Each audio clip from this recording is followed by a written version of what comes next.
Shalom Bapak Ibu Saudaraku yang dikasihi Tuhan Yesus. Salam damai sejahtera buat saudara semua dimanapun berada. Pagi ini saya mengajak kita kembali bersaat teduh dan berdoa dalam renungan penuntun kehidupan setiap hari. Kiranya damai sejahtera Allah dan tuntunan Roh Kudus menyertai kita sepanjang hari ini. Tema renungan pagi ini, kunci menjadi puas. Nas Alkitab terdapat di dalam Pengkhotbah 1 ayat 3 sampai dengan 8. Demikianlah firman Tuhan. Apakah gunanya manusia berusaha dengan jerih payah di bawah matahari? Keturunan yang satu pergi dan keturunan yang lain datang, tetapi bumi tetap ada. Matahari terbit, matahari terbenam, lalu terburu-buru menuju tempat ia terbit kembali. Angin bertiup ke selatan lalu berputar ke utara, terus-menerus ia berputar, dan dalam putarannya angin itu kembali. Semua sungai mengalir ke laut, tetapi laut tidak juga menjadi penuh. Kemana sungai mengalir, ke situ sungai mengalir selalu. Segala sesuatu menjemukan, sehingga tak terkatakan oleh manusia, mata tidak kenyang melihat, telinga tidak puas mendengar. Bapak Ibu Saudaraku yang dikasihi Tuhan Yesus, mungkin banyak orang Kristen bertanya, mengapa dalam Pengkhotbah, Salomo seperti memandang pesimis kehidupan manusia di dunia ini? Sehingga isi kitab ini hampir semuanya berbicara tentang kesia-siaan dalam hidup. Cobalah kita perhatikan lagi ayat demi ayat. Pada pasal yang pertama saja kita bisa melihat bahwa Salomo memandang apapun yang dilakukan manusia semuanya sia-sia. Kalau saya boleh terjemahkan dalam bahasa bebas, Salomo berkata seperti ini. Saudara, kalau saya boleh terjemahkan dalam bahasa bebas, Salomo berkata kayak seperti ini. Manusia hidup itu sia-sia, bekerja itu sia-sia, membangun rumah tangga itu sia-sia, mengumpulkan harta sia-sia, berinvestasi seperti mengumpulkan perak, emas, harta benda, semua adalah sia-sia. Mengapa? Karena pengertiannya, nikmat itu hanya sesaat, sedangkan untuk mengusahakannya manusia harus bersusah payah. Jadi apa hasil kerja keras dari manusia? Tidak ada, karena semua yang ada di bawah matahari, semuanya bersifat sementara. Saudara, benarkah apa yang kita lakukan dan kerjakan selama kita hidup semuanya adalah kesia-siaan? Dari sini kita dapat belajar dan merenungkan mengapa Alkitab memasukkan kitab Pengkhotbah ini menjadi bagian yang penting di dalamnya. Ternyata Tuhan ingin agar kita belajar bahwa kehidupan ini harus dijalani dengan makna, harus dijalani dengan bersyukur dan takut akan Tuhan. Kita tahu Salomo dikaruniakan hikmat oleh Allah, dan oleh karena hikmat itu ia dikenal sebagai orang yang ahli dalam kebijaksanaan. Salomo pun kemudian menjadi terkenal. Ia dicari oleh banyak raja dan menjadi sangat kaya. Tetapi sayangnya, di puncak kejayaannya, kesuksesannya, ia menjalankan kehidupannya sepertinya tidak pernah puas.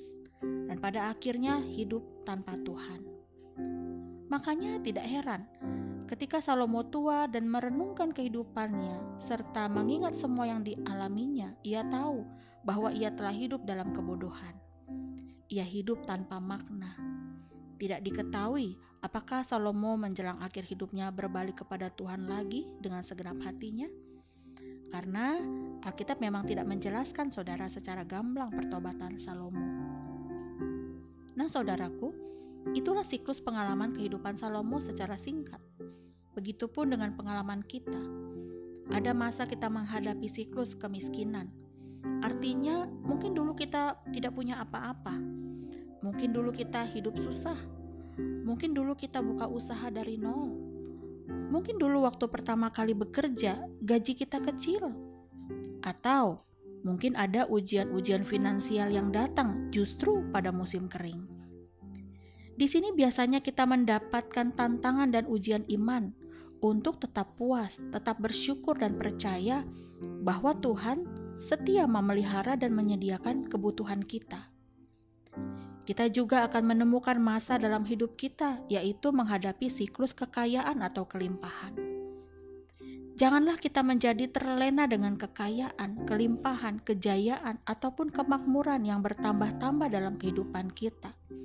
Karena di area ini biasanya, saudara, jika kita tidak menjaga hati, kita akan mudah dipikat dan diseret dalam kenikmatan duniawi.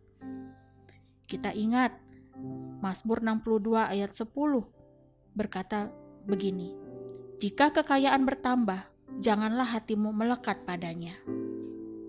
Jadi, setiap siklus dalam kehidupan kita, entah pada saat kita kekurangan atau sedang berjuang dalam menata kehidupan kita supaya lebih baik, ataupun ketika kita sedang diberkati dalam setiap aspek kehidupan kita, seperti pekerjaan, keuangan, kekayaan, jabatan, kesuksesan, semuanya akan memberikan pengaruh bila kita tidak tinggal di dalam Tuhan. Tetapi, bila kita tetap di dalam Tuhan, kita akan belajar untuk puas dalam segala hal, belajar untuk tetap bersyukur, belajar untuk dapat dipercaya lebih lagi. Selama kita di dalam Tuhan, selama kita tinggal dalam firman-Nya, tidak ada yang sia-sia, saudara. Jika orang memandang hidup ini semata-mata menurut nilai-nilai duniawi dan melupakan atau mengabaikan nilai-nilai rohani, maka tidak ada keuntungan yang bisa dilihat dari perjuangan dan kerja keras kita. Nah, saudara, di akhir dari renungan ini ada pertanyaan buat kita. Apakah kita sedang tidak puas dan mengorbankan iman demi kebutuhan-kebutuhan hidup? Apakah kita sedang tidak bersyukur dengan apa yang ada sehingga kita tidak lagi mau taat dan setia kepada Tuhan? Jangan fokus pada diri sendiri. Jangan fokus hanya mencari berkat, tetapi fokuslah pada Tuhan, supaya kita selamat dan sampai pada kekekalan. Amin. Mari kita berdoa, saudara. Bapa di dalam surga, terima kasih buat kebenaran firman-Mu yang mengingatkan kami kepada Raja Salomo. Ampuni kami Tuhan, jikalau kami seringkali tidak pernah puas ataupun tidak bersyukur kepada Tuhan.